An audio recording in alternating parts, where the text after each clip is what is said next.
Guard passing is the heart and soul of the top positional game in Brazilian Jiu-Jitsu. In top position, you cannot score until you pass your opponent's legs. Passing the legs creates a situation where you can attack an opponent with submission holds and he cannot attack you back. In a fight, it creates situations where I can strike you with far more power and authority than you can strike back at me.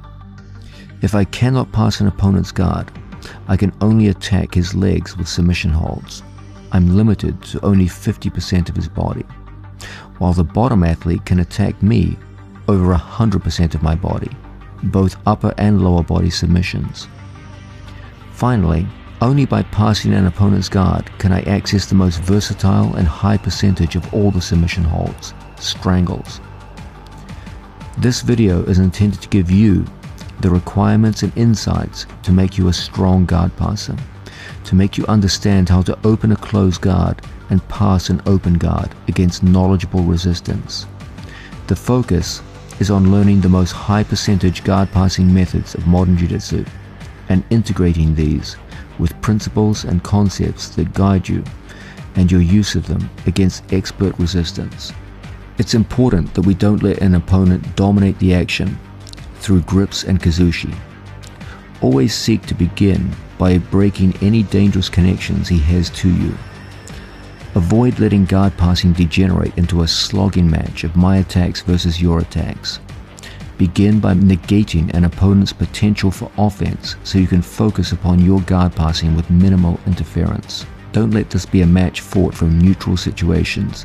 Gain advantage within a neutral position to facilitate passing.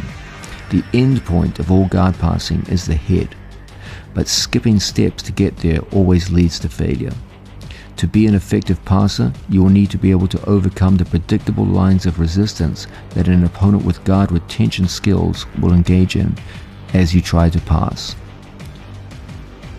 The system in which we use here always begins by breaking the dangerous connections that our opponent can employ upon us from various forms of open guard. Then, we need to negate the initial danger by making his feet point away from us. Then, to seek mechanical or tactical advantage within the neutral guard position and employ high percentage guard passing methods performed with technical prowess in combinations and in ways designed to overcome the predictable lines of resistance you can expect from a skilled guard player. Then, whenever possible, make your opponent's knees face away from you. If you cannot do so, move to the other side of his body as an alternative method of making his knees point away from you. Finally, your ultimate goal is the cranial shift to pin the head and shoulders, but make sure you control the hips and knees first as a way of preventing an opponent recovering guard as you pass. This gives us a simple sequential approach that begins by breaking connection and then focus upon, in order, feet, knees, hips, and culminates with the head and shoulders to finish with a completed pin.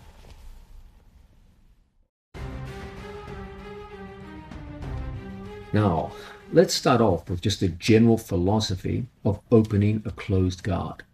Let's understand right from the start that if you can't open your opponent's closed guard, you're never going to pass his guard. As long as his feet are locked behind your back, there's no passing the guard. So until you open up that closed guard of his, you can't make any forward progress as far as passing goes. So it's an absolutely essential skill. Closed guard is one of the most common positions in all of Jiu-Jitsu. You simply must develop this as a skill. So let's start off with the fundamental problem, the central problem, as it were, when we're inside someone's closed guard.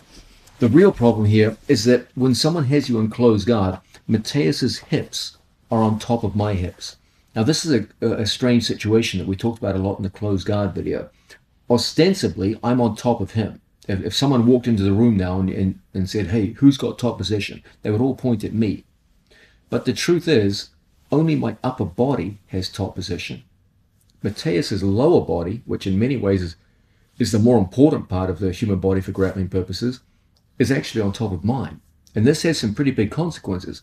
It means, for example, that if Mateus sat up to the side, for example, and swept me, it means that when we fall over, his hips are directly on top of mine. Okay? Any